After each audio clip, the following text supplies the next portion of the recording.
you will never, ever outgrow what your self-image says that you should have.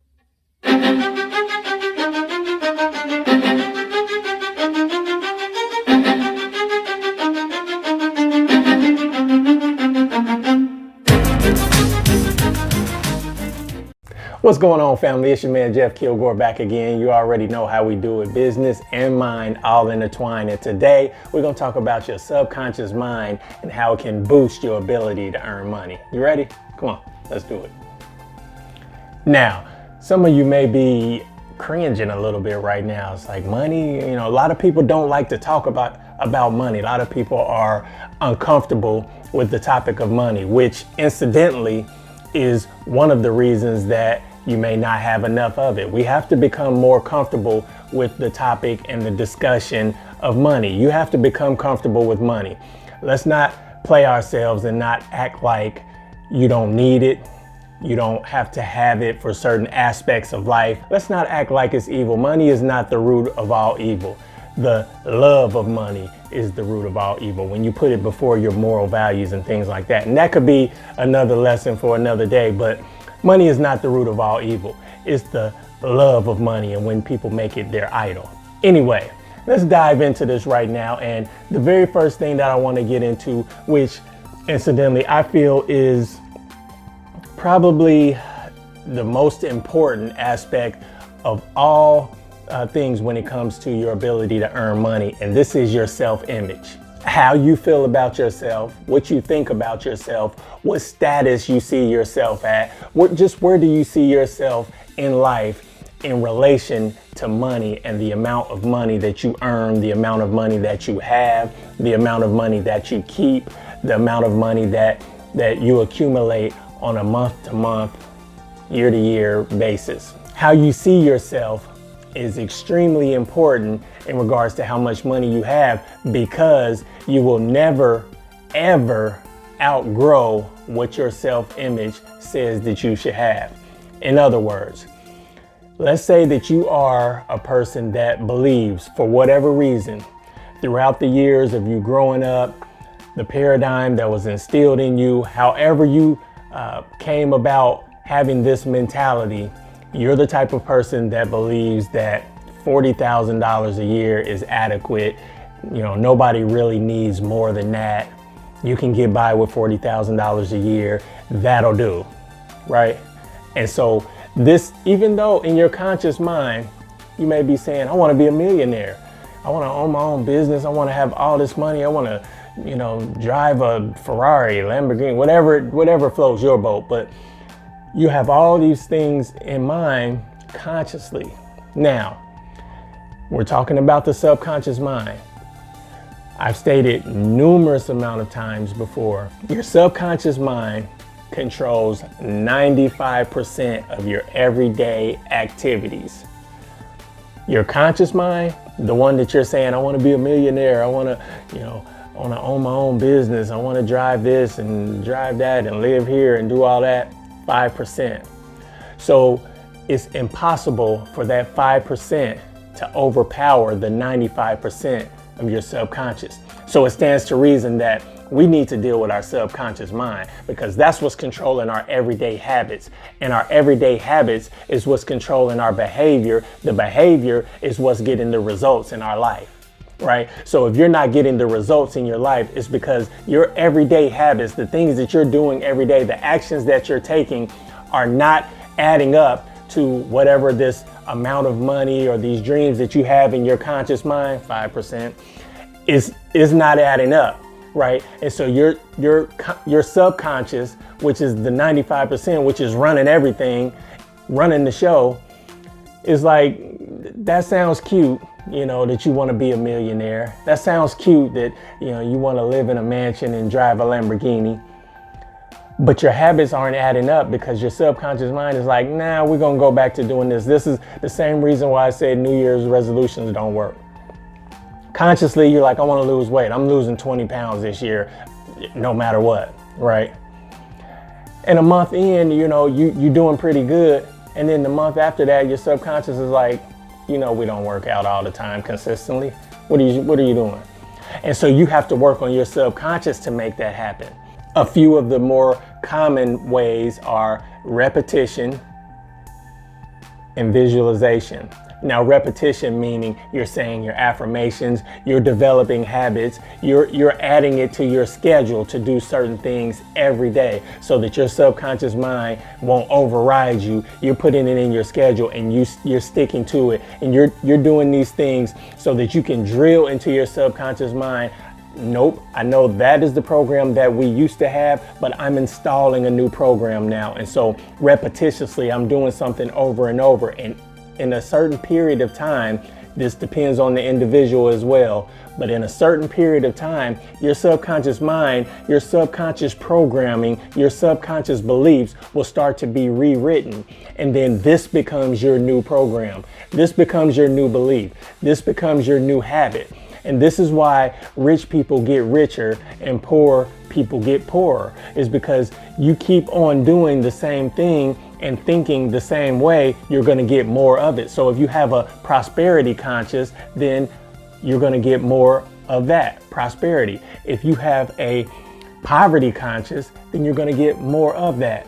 And so this is why it seems unfair when you say the rich get richer and the poor get poorer.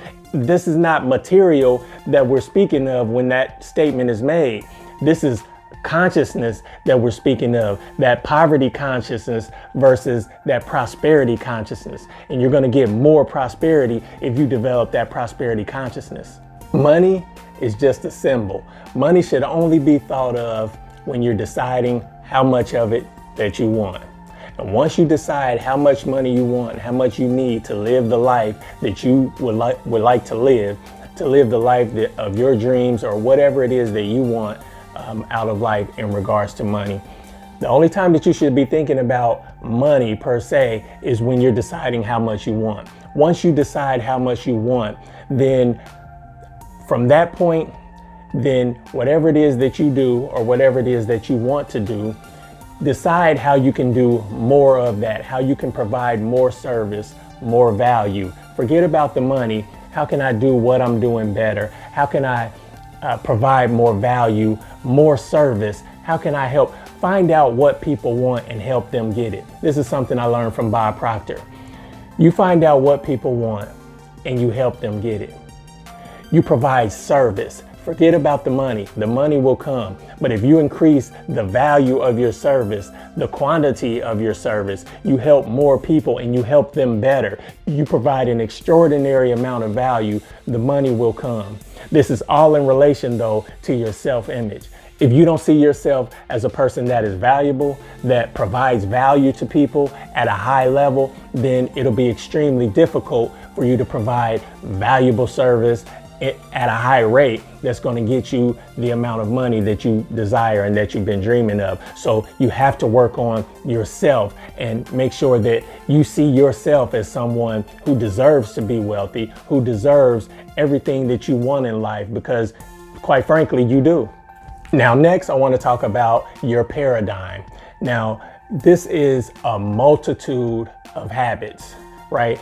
Your paradigm is a multitude, a collection of all your daily habits. Remember, we talked about the subconscious mind controlling 95% of your daily habits. This is your paradigm. Your paradigm is controlling all of that. It is a multitude of all your habits. So you have a money paradigm, you have a relationship paradigm, you have a eating paradigm, exercising, health paradigm, all of this. But it's a collection of all your habits, right? Now, the thing is, all of your everyday habits are habitual. And so in order to change your paradigm, you're going to have to change your everyday habits. And so again, this is done by repetition. You can change your everyday habits by scheduling, by taking away the ease of excuse. What I mean by that is, if you schedule something, now you have no excuse. You take away the, well, this came up and I really didn't have that much time today, and I'll probably get to it tomorrow, but I just didn't have time today. But if it's on your schedule, now you have something to follow. Now you have a reason to follow that schedule. You have a reason to do whatever it is you need to do to start developing those habits that are going to eventually change your paradigm. If you exercise every day, then your paradigm is going to be one that I exercise, I'm healthy, I exercise every day, not the other way around. But if you just say in your mind, I think I'm going to start exercising more, you could, maybe not. And so when the time comes to exercise, your subconscious mind, which is all about comfort and keeping you safe, is going to give you thousands of reasons why now is probably not the best time to exercise. Now, you are tired. You did work really hard today, and today just ain't the day. Such and such was getting on your nerves all day. You want to come home and take a drink and kind of relax a little bit and get to it tomorrow. There's always time, right? See, these are the things that you tell yourself, and so you talk yourself out of doing what it is that your conscious was saying that you're going to do this year. I'm going to lose those 20 pounds. But then you allow yourself to talk yourself out of it. But if you schedule it and stick to that schedule, then you can begin to change your paradigm. And that's just one aspect of it. Now, in relation to money, you schedule whatever it is that you need to do to move yourself closer to those financial goals. Right? So if you have a financial goal of starting your own business, then do something every day. Put it on your schedule. I'm going to do this tomorrow. I'm going to do this the next day, and stick to it.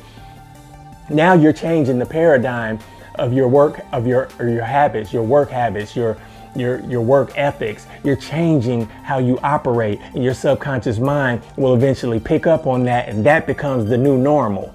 Now, once that becomes the new normal, then it becomes weird. It becomes out of the normal. It becomes off track when you do something other than stay on task, when you do something other than what you're supposed to do. And lastly, skill set. Now, all of these are closely related. Again, your skill set, your habits. How are you increasing your skill set? Whatever it is that you decide that you want to do. If you are deeply into fitness and you want to become a fitness trainer, you want to help the world become more healthy and more fit, help them with nutritional plans and things of that nature. That's your thing, right? How are you increasing that? Now, you're good at what you do. Is that enough?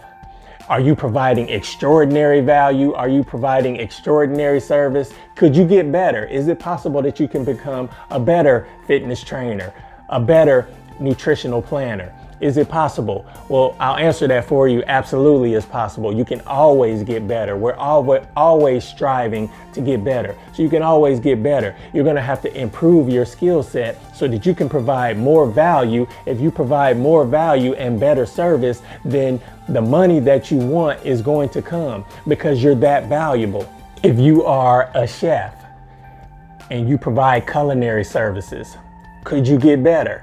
Absolutely. Could you provide a better service? Absolutely. Could you provide more service to more people? Absolutely. These are the skill sets that you need to work on in order to increase your worth. You provide more service, you provide better value, and the money that you desire will come. How do you do this? By changing your everyday habits. How do you change your everyday habits? Through the repetition of drilling it into your subconscious mind that this is what I do now. Now, the 95% that your subconscious mind controls is running behind the scenes. You don't even have to think about it. This is what you do every day. When you get up in the morning, you don't concentrate on putting one foot in front of the other when you're headed to the bathroom. You just get up and walk. You don't concentrate on flicking the light switch and what muscles to contract and should I squeeze my thumb this hard. You don't think about all that. You just do it. You know why? Because that's in your subconscious programming. You know how to do that already. You do it without thinking about it. When you're eating, you don't concentrate on should I squeeze my forearm and my muscles at a certain rate in order to hold the fork enough. You just put the fork in your mouth, you eat. That's because your subconscious mind has that down pat because you've been doing it so long. This is a program, right? So you want that type of programming to be the same with your financial goals. I do whatever I have to do to increase my skill set every day, and it becomes automatic. This is how the rich get richer, because they concentrate on constantly bettering themselves, constantly getting better at whatever it is they do, constantly providing more value, constantly providing better service. This is how the rich get richer, because they concentrate on providing more. Don't worry about the money. Write it down. Yes, make an affirmation about it, all of that. But once you decide that, then you decide how you can provide better service at whatever it is that you do or whatever it is that you want to do, and how you can make that more valuable. Once you do this, the money will have to come because you are more valuable, and this is a law. The law of attraction absolutely works, but where people get misguided is they don't put in any action, they don't put in any work, and they're wondering why it's not happening. It's because, yes, you can attract those opportunities to you, and yes, something could happen that seems miraculous, but the majority of the time, you're gonna have to put action with that attraction. The word attraction has the word action in it. You're gonna have to put some action with it, and this is where the magic happens. This is where you begin to prosper, and this is where you begin to earn more money.